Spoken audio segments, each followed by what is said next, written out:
What is going on, guys? Chris the Marvel Buff Nerd here with another video. I want to thank you for taking the time to take time out of your day to spend some time with me and listen to my Marvel Buff Nerdy thoughts. You're welcome to hit the subscribe button and the notification bell here on YouTube. You're also welcome to follow me on my other affiliates, Twitch, Twitter, Instagram, Patreon, and Snapchat, all at Marvel Buff Nerd. Simple name, one name, like to keep it simple. So, this is going to be a ranking for all the movies I watched in January. It's a little bit late getting it out, but it's something I already have notes written down for, so I want to make a video. And I watched 4 new movies in January, so not a real long video here. So with that being said, we'll get right into it. Number 4, Outside the Wire, the new Netflix Anthony Mackie action sci-fi movie. I did a pretty decent in-depth 7-minute review for it here on my YouTube channel. You're welcome to find in my other videos where I go really into depth. But the overall plot, we're in the near future, and we have a drone pilot played by Damsey Idris, and we have a super soldier, biotech soldier played by Anthony Mackie. And something goes wrong in the beginning of the movie with the drone pilot. He's being reprimanded, so he has to go to a different base and be under Anthony Mackie's command. And we get set off onto 2 or 3 different plot lines going through this war-torn city. And it's a training day, Terminator ripoff for sure, with not a lot of compelling plot lines or dialogue, and a lot of blurry shot camera when the action comes into play. So overall, kind of a stinker, 5 out of 10. If you have a couple hours to kill on Netflix and you just love Anthony Mackie, that's the only reason I watched the movie, is because he carried it for me. So, all right, number 3. The Marksman, the new Liam Neeson flick. I watched it right at the beginning of January, just one time. I wasn't compelled to go back for a rewatch. It was a good enough overall Liam Neeson action movie. It was actually not exactly what I was expecting. The trailers would lead you to believe that it's more akin to, like, a Logan story where Liam Neeson is fighting more throughout the entire movie and being worn down and whatnot. But there's just 2 or 3 action scenes. There's one at the kind of towards the beginning that propel the plot into motion with Miguel, the kid that he ends up having to take care of and get from point A to point B. But it really turns into a road trip movie, and they try and play a little bit more on the heart and the relationship between Liam Neeson and Miguel, more than an action flick. But the villains are very stereotypical. The dialogue's weak. It's not a crazy great movie.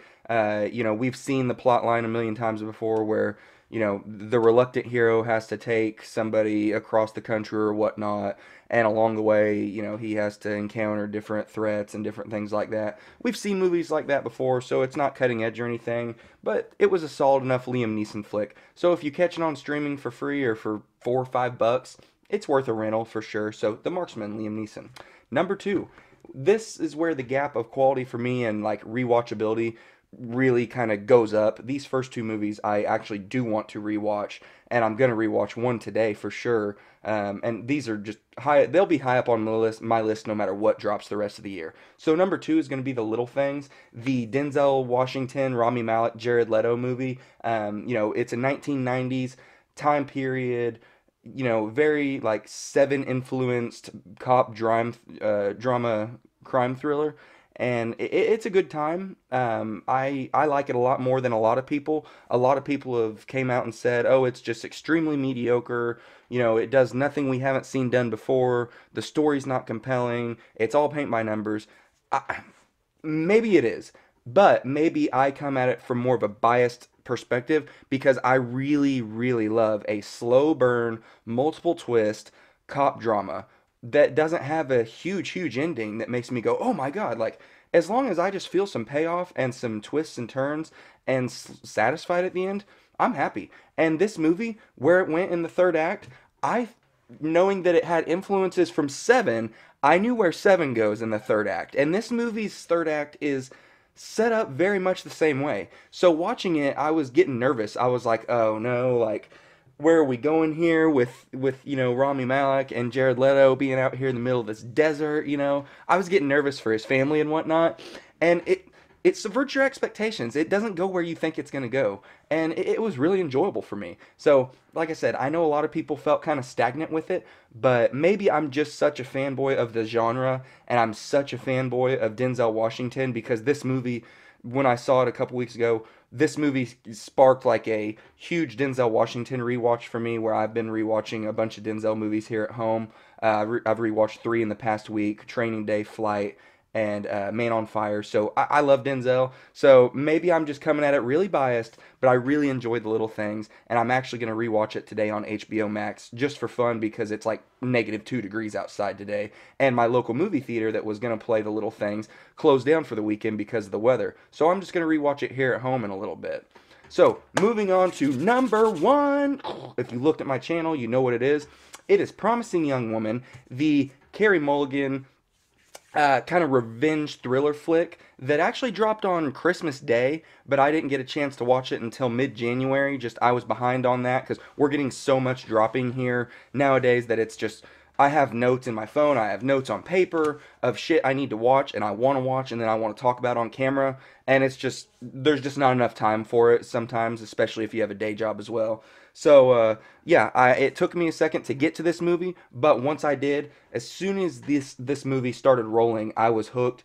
We pick up right off the bat with Carey Mulligan doing her thing where she goes out every week moonlighting as this drunk damsel in distress that can't even carry herself around the bar, and she gets these guys to take her home, these presumably nice guys that say they're just going to take her home. They end up, oh, hey, this girl's kind of hot, she's pretty damn drunk, I bet if I get her to my place, and that's where it goes, and she plays into it, and then she completely snaps out of it, sobers up, and these guys freak the fuck out. So whenever she does this to these guys throughout the movie, it's a great time. One of these guys is cameoed by the actor, I don't even know his name, but McLovin, the guy that played McLovin back in Superbad. He's one of these nice guy weirdos that she fucks with that really freaks out when she turns and like goes to being, he realizes that she's sober. So it's really enjoyable to see her fuck with these guys.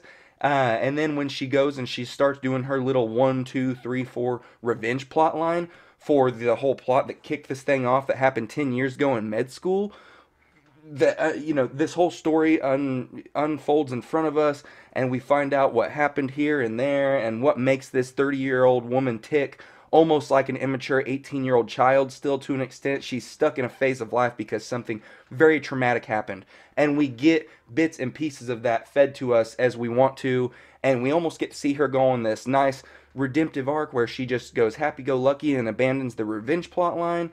And we're like, but we kind of want to see that. And then something happens, ignites that fire right back underneath her ass, and we're in 5th gear for the third act of this movie.